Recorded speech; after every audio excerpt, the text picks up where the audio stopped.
महाराष्ट्राचं कुलदैवत छत्रपती शिवाजी महाराज, वंदनीय शिवसेना प्रमुख बाळासाहेब ठाकरे, जो क्षेत्रामध्ये महाराष्ट्राला समृद्धीच्या दिशेने नेत असलेले महाराष्ट्राचे मुख्यमंत्री तथा शिवसेना पक्षप्रमुख आदरणीय उद्धवजी ठाकरे, युवासेना प्रमुख तथा महाराष्ट्राचे पर्यावरण पर्यटन मंत्री आदरणीय आदित्यजी ठाकरे, केज तालुका शिवसेना युवा सेना आणि शिवसाई प्रतिष्ठान यांच्या वतीने आयोजित केलेल्या या शिवजयंती सोहळ्याच्या निमित्तानं या ठिकाणी उपस्थित असलेले शिवसेनेचे जिल्हा प्रमुख अप्पासाहेबजी जाधव, मंचावर उपस्थित असलेले सर्वच सामाजिक राजकीय क्षेत्रातले सन्मान आणि ज्यांच्या संयोजनातून हा सगळा कार्यक्रम इथे साकार होतो ते आमचे कार्यशील तालुका प्रमुख सन्माननीय रत्नाकरअप्पा शिंदे, त्यांचे सर्व सहकारी आणि उपस्थित आपण सर्व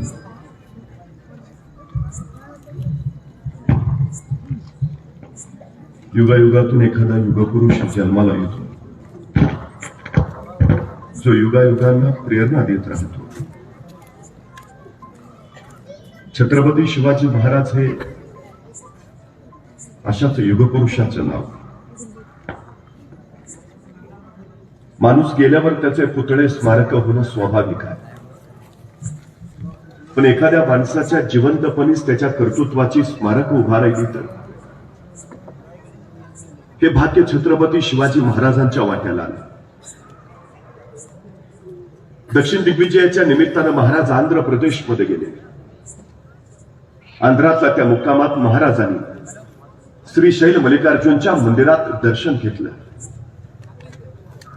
श्रीशैल मल्लिकार्जुनचं दर्शन घेतल्यानंतर महाराजांनी तो परिसर निहाळला आणि महाराजांच्या लक्षात आलं परिसर देखना है, मंदिर सुबह का, पण या मंदिराला घाट नाहीये. आणि आंध्र प्रदेशच्या त्या मुक्कामात महाराजांनी श्रीशैल मल्लिकार्जुनच्या मंदिराचे सगळे घाट बांधून काढले. आतापर्यंत अनेक राजे आले गेले असतील, अनेकांनी त्या मंदिरात दर्शन घेतलं असेल, अनेकांनी तो मंदिराचा परिसर निहाळला असेल, पण त्या मंदिराला घाट बांधावेत हे वाटलं फक्त छत्रपती शिवाजी महाराजांना.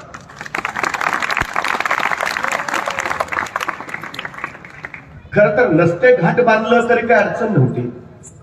महाराजांना सांगता आलं असतं तो भाग कुठं माझ्या मतदारसंघात येतो, आपण महाराष्ट्राचे मंदिर आंध्रमध्ये काही गरज नाही. पण हा संकुचित विचार महाराजांनी केला नाही. एके दिवशी श्रीशैल मल्लिकार्जुनच्या मंदिरातलं दर्शन घेऊन महाराज बाहेर पडले आणि कळसाच्या दर्शनासाठी महाराजांनी वर पाहिलं. महाराजांच्या लक्षात आलं मंदिराच्या प्रत्येक कोपऱ्यावर एक गोपूर आहे, पण दक्षिणेच्या बाजूच्या कोपऱ्यावरचं गोपूर बांधायचं राहिलंय, ते अर्धवट आहे. आणि तत्काळ महाराजांनी आंध्र प्रदेश मधले काही मजूर बोलावले, ते अपुरं राहिलेलं चौथं गोपूर बांधून पूर्ण करा. किती खर्च येईल? मजुरांनी रक्कम सांगितली, महाराजांनी तेवढे पैसे दिले, ते अपुरं गोपूर बांधून पूर्ण करा. आणि महाराज पुढच्या मोहिमेला चालते झाले. आंध्रातल्या त्या मजुरांनी महाराजांनी दिलेल्या त्या पैशाच्या बळावर श्रीशैल मल्लिकार्जुनच्या मंदिराचं ते चौथं गोपूर बांधून पूर्ण केलं. गोपूर बांधून झालं आणि ते सगळे मजूर एकत्र बसले. एक मजूर म्हणाला, ऐसा राजा होणे नाही. अरे कित्येक लोक आले गेले, कित्येकांनी मंदिराचं दर्शन घेतलं, कित्येकांनी बघितलं हे चौथं गोपूर बांधायचं राहिलंय, पण ते बांधावं असं कुणालाच वाटलं नाही. ते वाटलं या जाणत्या राजाला, अरे हा राजा सतत आपल्या समोर असायला हवा, या राजाने सतत आपल्याला प्रेरणा द्यायला हवी, या राजाचं अस्तित्व इथं कायम दिसायला हवं. काय करता येईल? अनेक मजूर म्हटलं, आपण असं केलं तर हे जे चौथं गोपूर आपण बांधलंय, त्या चौथ्या गोपुरात आपण महाराजांचीच मूर्ती बसवली तर उत्तम उत्तम उत्तम. आणि आश्चर्य वाटेल, आंध्र प्रदेश मधल्या त्या मजुरांनी वर्गणी काढली आणि श्रीशैल मल्लिकार्जुनच्या मंदिराच्या त्या 4थ्या गोपुरात छत्रपती शिवाजी महाराजांची मूर्ती बसवली. महाराजांच्या जिवंतपणातलं, महाराजांचं उभारलं गेलेलं हे पहिलं स्मारक आहे आंध्र प्रदेश. महाराज दक्षिण दिग्विजयावरनं परत निघाले, कर्नाटकमध्ये आले. कर्नाटकात बेलवाडी नावाचं एक ठाणं आहे. सावित्रीबाई देसाई नावाच्या ठाणेदारीने तिथं राज्य करत होत्या. नवरा आदिलशाहीचा सरदार मरण पावला आणि नवऱ्याच्या पश्चात त्या ठाण्याचा कारभार या सावित्रीबाई देसाई पाहत होत्या. आमचा सखोजी गायकवाड नावाचा सरदार, त्याला असं वाटलं की सगळं जिंकत निघालोच आहे, तर हे बेलवाडीचं ठाणंही जिंकावं. सावित्रीबाई नावाची कोणी बाई तर आहे, सहज पराभव करता येईल. आणि सखोजी गायकवाडनी काही सैन्य घेतलं आणि त्या बेलवाडीच्या ठाण्यावर हल्ला चढवला. पण बाई मोठी चिवट आणि जिद्दीची, तिनं सखोजी गायकवाडचा सपशेल पराभव केला.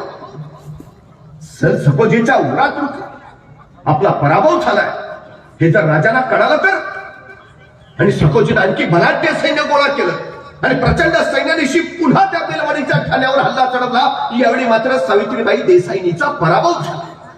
विजयाच्या उन्मादात सखोजी गायकवाडनं सावित्रीबाईंना कैद केलं. महाराजांच्या सामने चला. कैद झालेल्या सावित्रीबाई निघाल्या, पण जाता जाता थबकल्या, गर्दीशी मागं वळाल्या. स्वतःचं तानं बाळ त्याने आपल्या सोबत घेतलं आणि म्हणाल्या, आता चला. कैद झालेल्या सावित्रीबाई देसाई तान्या बाळासोबत महाराजांच्या सामने उभा राहिल्या. सावित्रीबाईंना माहिती आहे आपण पराभूत आहोत, आपण कैदी आहोत.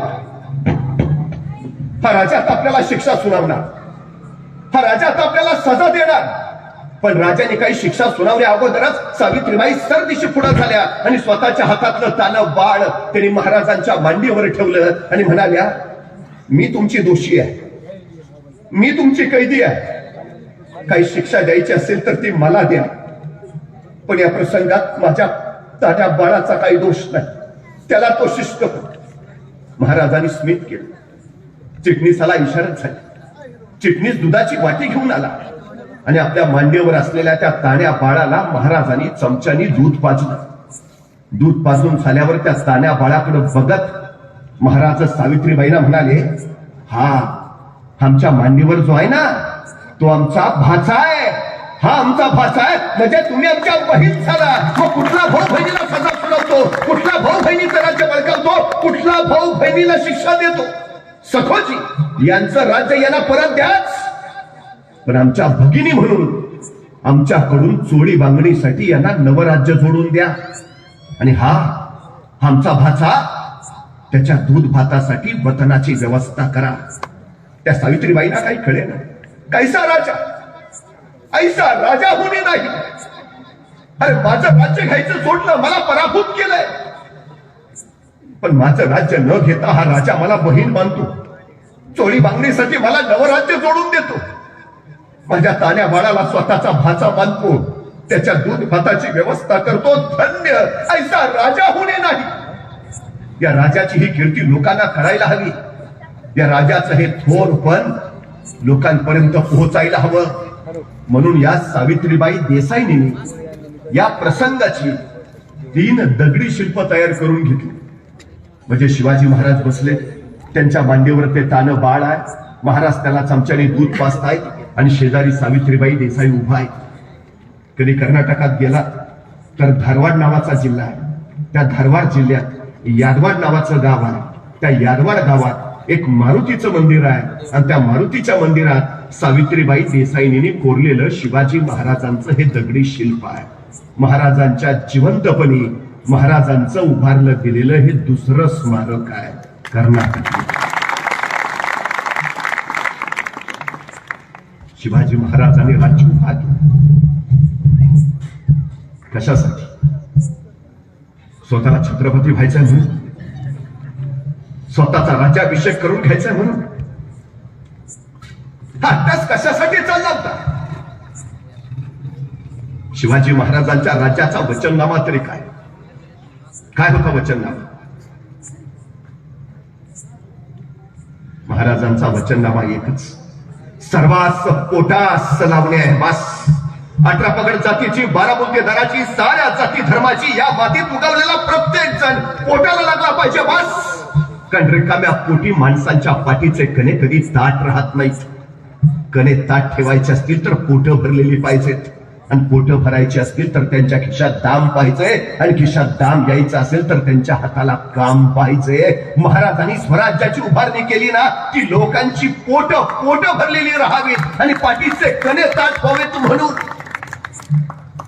महाराष्ट्रातली पहिली जमीन मोजणी शिवाजी महाराजांनी केली. जमीन मोजणीचं परिमाण 5 हात लांब, 5 असू 14 मुठींची लांब काठी हे महाराजांनी शोधून काढलं, आणि परिमाणांच्या आधारे महाराष्ट्रातल्या जमिनींची महाराजांच्या हयातीत 3 वेळा मोजणी झाली. आता आमच्या नावावर जे सातबारे दिसत आहेत त्या सातबाऱ्यांचा उद्गाता राजा शिवछत्रपती शिवाजी महाराज नसते तर तुमच्या माझ्या नावावर सातबारे सुद्धा दिसले नसते. महाराष्ट्रातलं पहिलं धरण शिवाजी महाराजांनी बांधलं. पुण्याजवळच्या खेड शिवापूरच्या आंबील ओढ्यावरचं धरण जाऊन बघून या. 32 धरणं बांधली महाराजांनी. जलसंधारणाची पहिली योजना शिवाजी महाराजांची. पाणी अडवा पाणी जिरवा ही संकल्पना सुद्धा शिवरायांची. आता पाणी अडवा पाणी जिरवा ही संकल्पना मी बाजू. पण आजही आमच्याकडे दुष्काळ पडतो आणि शासन हाकाटी पिटतं. शिवकालीन पाणी योजना राबवली पाहिजे. म्हणजे आजच्या दुष्काळावर मात करायला 350 वर्षापूर्वीच्या महाराजांचीच पाणी योजना आम्हाला आठवावी लागते. हे महाराजांच्या दूरदृष्टीचं सगळ्यात मोठं यश आहे. मोजलेल्या जमिनी महाराजांनी ज्यांना जमिनी नव्हत्या त्यांना देऊन टाकल्या. सुभेदारांना सक्त आज्ञा दिल्या. गावोगावीचा दौरे काढा. शेतकऱ्यांच्या अडचणी समजून घ्या. कोणास बी बियाण नसेल द्या, खत नसतील द्या, बैलजोडी नसेल द्या. जैसे होईल तैसे शेतकरी सुखी होईल ऐसे पहा. सुलतानी कोसळलीच होती, पण महाराजांच्या काळात आसमानी सुद्धा भयानक. दुष्काळ इतका प्रचंड होता की भुकेपोटी माणसांची नजर मेल्या जनावरांच्या प्रेतावर पडू लागली, आणि पोटासाठी बापाची नजर पोटच्या पोरावर जाऊ लागली. इतकी भयान अवस्था. पण एवढी भयान अवस्था असताना सुद्धा छत्रपती शिवाजी महाराजांच्या काळात महाराष्ट्रातल्या एकाही शेतकऱ्यानं आत्महत्या केली नाही. हे शिवशाहीचं यश आम्हाला मानावंच लागेल.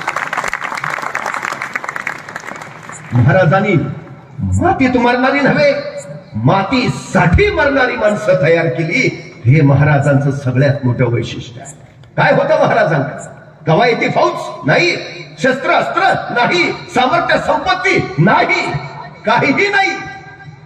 तरीही शून्यातनं विश्व उभा केलं महाराजांनी. हाताशी काही नसताना स्वतःचं राज्य उभा करणारा राजा काही नाही. कोण होतं शिवाजी महाराजांबरोबर? तानाजी, बाजी, येसाजी, कोंडाजी, कडतोजी, बहिर्जी ही कुठली माणसं आहेत? बाहेरची आहेत. याच मातीत उगवलेली आहेत. तुमचे माझे बाप जागेच आहेत. त्यांच्याच बळावर शिवाजी महाराजांनी हे स्वराज्य उभा केलं. जे उपलब्ध आहे, जे आहे त्यातूनच स्वराज्यासाठी उपयोगी माणसं त्यांनी घडवली. त्यांच्या बळावर हे स्वराज्य तयार केलं. काही नव्हतो. कोरठोरं गोळा करायचे शिवाजी महाराज. दूरवर एखाद्या जंगलात जायचे. जंगलातल्या त्या दाट झाडीत त्या पोरांना तलवारबाजीचं युद्धाचं शिक्षण प्रशिक्षण द्यायचे. पण कुणाला न कळत, कुणाला कळणार नाही अशा बेतानं, आणि आपल्या जंगलात आत काय चाललंय ते बाहेर कुणाला कळू नये म्हणून शिवबाराजांनी जंगलाच्या बाहेरच्या झाडावर एक पोऱ्या उभा केलेला असायचा. त्याला सांगितलेलं असायचं, कुणी अनोळखी माणूस येताना दिसला की तू नुसता खुनेचा आवाज कर. तुझा खुनेचा आवाज ऐकला की आम्ही तलवारी समशेर लपवून ठेवतो आणि विटीदांडूचा खेळ चालू करतो. म्हणजे कुणाला कळणार नाही आपला हात काय चाललंय ते. त्या दिवशी शिवबाराजांचा खेळ रंगात आला होता. आपल्या सोबत त्यांना तलवारबाजीचं युद्धाचं शिक्षण प्रशिक्षण दिलं जात होतं. त्याचवेळी जंगलाच्या बाहेरच्या झाडावर एक खुनेचं पोरग टेहळणी करत बसलं होतं. त्याचवेळी त्याला दिसलं एक 16-17 वर्षाचं रांगडं पोरग येताना. तसं खुनेचं पोर थरारलं. नीट निरखून बघितलं. येणारा पोर अनोळखी वाटलं. तसं बसल्या जागेवरून त्याने हुबेहूब मोराचा आवाज काढला. मोराचा आवाज म्हणजे खून. शिवबाराजांना कळवायची कुणी अनोळखी येत आहे, सावध राहा. शिवबाराजांनी मोराचा आवाज ऐकला. आपल्या सोबत त्यांना सांगितलं, अरे तलवारी समशेर लपवून ठेवा, विटीदांडूचा खेळ चालू करा, कुणी अनोळखी येत आहे. पोरांनी तलवारी लपवल्या. विटीदांडूचा खेळ चालू झाला. तोपर्यंत जंगलाच्या बाहेरच्या झाडावरचं ते खुनेचं पोरग टप्प दिशी खाली पडलं होतं. 13-14 वर्षाच्या त्या रांगड्या पोरापुढे उभा राहिलं होतं आणि त्याला दमात घेऊन विचारत होतं, कोण रे तू? आणि ते 13-14 वर्षाचं रांगडं पोरग सांगत होतं, रामोशाचा बहिर्जी जी. काय काम काढलं? काही नाही. राजांना भेटायचं होतं. कारण बोलू की राजाला मग सांगतो ते खुण्याचं बंगलं तू थांबताच मी राजासनी सांगावून घेऊन येतो. खुण्याचं पोरग आत गेलं, राजांना सांगू लागलं, राजा तुम्ही रामोशाचा बहिर्जी आणायची. राजे म्हणले दे पाठवूनच. बहिर्जी आत आला, राजांकडून उभा राहिला. राजाने विचारलं काय काम काढलं सर? तसा बहिर्जी म्हणाला काय नाही राजा, आम्हाला बी तुमच्या खेळात घ्या की सामील करून. राजाने विचारलं काय येतं तुला? सगळं येतं जी. कसला बी आवाज काढतो, कुणाची बी नक्कल करतो. राजा वेषांतर तर असा करतो की तुम्ही बी ओळखायचा नाही. राजाला पटलं वाटलं माणूस कामाचा. असं असं असं मग चली ये ये ये ये आतापासूनच आमच्या खेळात ये. तसा बहिर्जी घुटमळला. म्हटला राजा उद्यापासून येतो की जी. का नाही बापाला सांगावा दिला असता राजा. राजे म्हणले ठीक आहे ये उद्यापासून. बहिर्जी जायला म्हणाला. 5-6 पावलं गेला. अचानक काय वाटलं कुणास ठाऊक बहिर्जी पुन्हा माघारा वळाला. राजाला म्हणाला राजा एक सांगू का जी? राजा म्हणले बोल. नाही कुणी अनोळखी माणूस आला तर तुम्हाला कळावं म्हणून तुम्ही झाडावर जो पोऱ्या उभा केलाय त्याला सांगा ह्या दिवसात मोर ओरडत नाही. ती नाही कुणी जाणता माणूस यायचा मोराचा आवाज ऐकायचा. तो विचार करायचा या दिवसात जर मोर ओरडतच नाहीत तर आवाज आला कुठनं? आयत गवसून जाणाराचा. राजाने माणसं गोळा केली. त्या शेजाऱ्यापुऱ्यातली गिरकंदरातली अचूक ज्ञान सूक्ष्म निरीक्षण असलेली हाच बहिर्जी पुढे राजांचा गुप्तहेर प्रमुख झाला. याच माणसातून महाराजांनी अशी नॅशनल कॅरेक्टर्स तयार केलीत. राष्ट्रीय चारित्र्य घडवलंय महाराजांनी. हे या मातीत उगवलेली माणसं. या माणसांच्या बळावर तर हे स्वराज्य उभा राहील. राणा मनातली डोंगर दऱ्यातली शेतात नांगरणे करणारी माणसं हातात तलवार घेऊन उभा राहिली. जगाच्या पाठीवर पहिली क्रांती घडली. 750 वर्षाचं पारतंत्र्य शिवाजी महाराजांनी फक्त 35 वर्षात हटवलं. नुसतं हटवलं नाही, स्वतःचं सार्वभौम स्वराज्य निर्माण केलं. फक्त 35 वर्षात. हे जगात कुठंच घडलं नाही. आणि कुणाच्या बळावर? इथल्या शेतकऱ्यांच्या बळावर. इथला शेतकरी फक्त शेती नाही, हातात फक्त नांगर धरत नाही, मनात आलं तर हातात तलवार धरून स्वतःचं राज्यही निर्माण करू शकतो. हे शिवाजी महाराजांनी इथं करून दाखवलं. औरंगजेब साधा नाही. आशिया खंडातलं सगळ्यात मोठं साम्राज्य म्हणजे औरंगजेबाच. त्याची नुसती एखादी छावणी पडली तरी 5-5.25 लाख सैनिक असायचे. बाकी बाजार भुंगे गाडी घोडे वाजंत्री फिजंत्री सगळे वेगळे तर 7-7.5 लाख. त्याच्या नुसत्या सरदारांची संख्या 14,500. एका सरदाराच्या हाताखाली 50,000ची फौज. म्हणजे औरंगजेबाचं सैन्य म्हणजे लाखोंच. आणि माझ्या शिवाजी महाराजांचं सैन्य सगळं मोजून काढलं तर भरेल 50,000. औरंगजेबाचा एका वर्षाचा वार्षिक महसूल त्या काळात 23,000 कोटी रुपये. आणि स्वराज्याचा वार्षिक महसूल फक्त 1 कोटी रुपये. औरंगजेब मनबर आहे आणि स्वराज्य कणबर. हा औरंगजेब 27 वर्ष झगडत राहिलाय. हयात घालवली त्यांनी. त्याला शिवाजी महाराजांचं स्वराज्य उद्ध्वस्त करायचंय, नेस्तनाबूत करायचंय, संपवायचंय. का? स्वराज्यच का? तिकडे इराणचा शहाबाज तसाच आहे, अफगाणिस्तान तसंच आहे, बिजापूरची आदिलशाही तशीच आहे, नगरची निजामशाही तशीच आहे, गोवळकोंड्याची कुतुबशाही तशीच आहे. ते घे ना, अरे सगळं घे. इराण घे, अफगाणिस्तान घे, आदिलशाही घे, निजामशाही घे. स्वराज्यच का? औरंगजेबाने याचं उत्तर त्याच्या मृत्यूपत्रात लिहिलंय. औरंगजेब लिहितो इराणचं राज्य शहाबाजचं आहे, बिजापूरचं राज्य आदिलशहाचं आहे, नगरचं राज्य निजामशहाचं आहे, गोवळकोंड्याचं राज्य कुतुबशहाचं आहे. पण महाराष्ट्रातलं स्वराज्य हे पुन्हा राजा, सुलतान, सम्राट वा बादशहाचं राज्य नाही, तर ते इथल्या रयतेचं राज्य आहे. आणि जिथं रयतेचं राज्य असतं तिथं माणसं मरायला आणि मारायला कधी मागं पुढं बघत नाहीत. आणि सगळ्यात मोठा धोका येतो हाय. काय लिहितोय औरंगजेब? मला उद्ध्वस्तच केलं पाहिजे हे स्वराज्य. का? कारण हे रयतेचं राज्य आहे. आणि जिथं रयतेचं राज्य असतं तिथं माणसं मरायला आणि मारायला कधी मागं पुढं बघत नाहीत. हा स्वराज्याचा प्रयोग जर सगळीकडे पसरला तर दिल्लीचं तख्तही बचावणार नाही. या भीतीपोटी औरंगजेब स्वराज्य संपवायला 27 वर्षाचं बांधतोय. महाराजांनी राज्य उभा केलं. पण या राज्याचं नाव काय ठेवू? शिवराज्य ठेवलं असतं तर आम्हाला अभिमानच वाटला असता.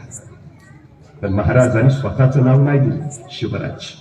महाराजांनी या राज्याला नाव दिलं स्वराज्य. स्व म्हणजे माझं राज्य. या मातीत उगवलेल्या कुणीही या राज्याच्या नावाचा उच्चार करावा.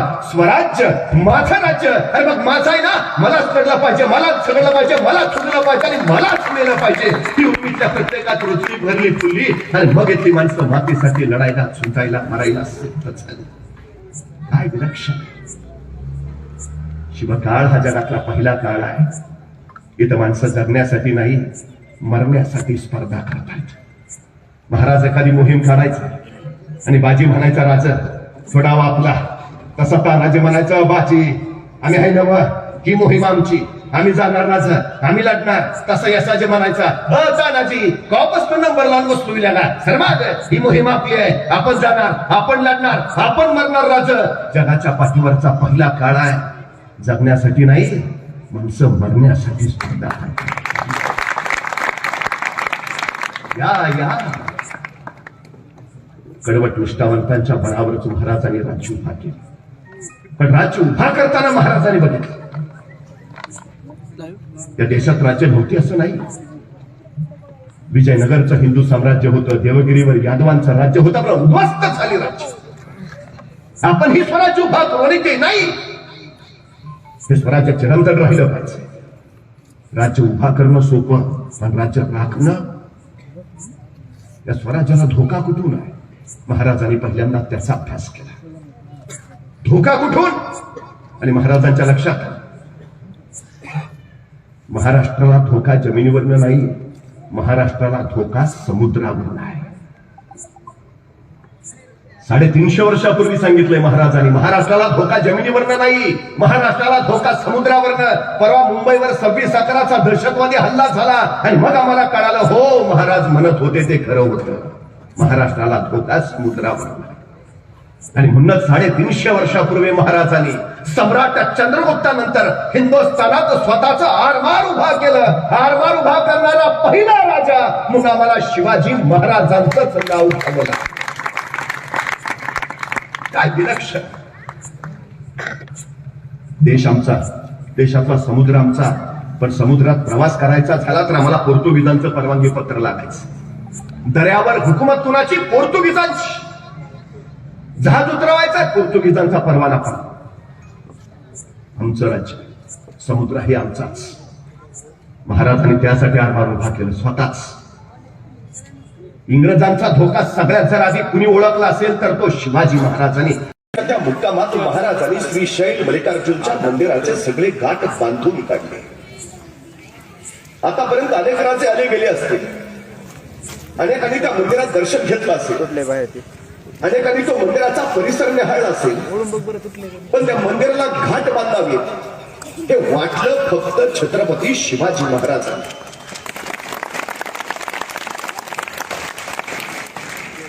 खरं तर नसते घाट बांधलं तरी काय अडचण नव्हती. महाराजांना सांगता आलं असतं, तो भाग कुठं माझ्या मतदारसंघात येतो, आपण महाराष्ट्राचे मंदिर आंध्रमध्ये काय गरज नाही.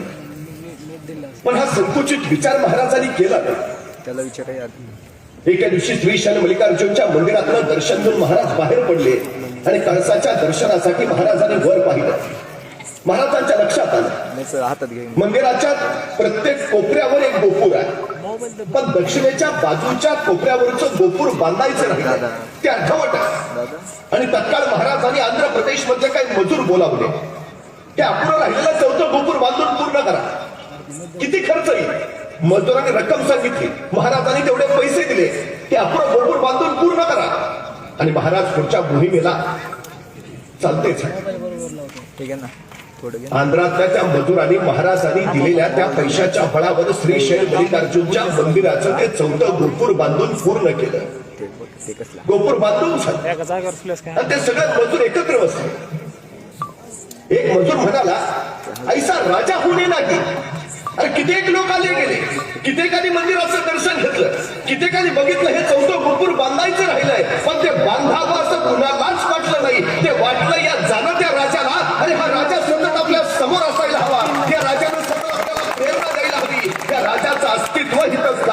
असायला हवं, काय करता येईल.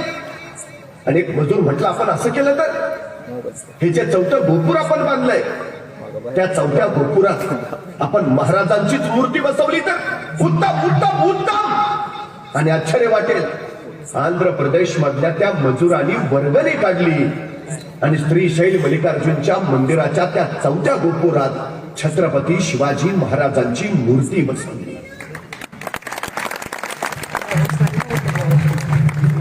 महाराजांच्या जिवंतपणातलं महाराजांचं उभारलं गेलेलं हे पहिलं स्मारक आहे आंध्र प्रदेश. महाराज दक्षिण दिग्विजयावरनं परत निघाले, कर्नाटकमध्ये आले. कर्नाटकात बेलवाडी नावाचं एक ठाणं आहे. सावित्रीबाई देसाई नावाच्या ठाणेदारांनी तिथं राज्य करत होत्या. नवरा आदिलशाहीचा सरदार मरण पावला आणि नवऱ्याच्या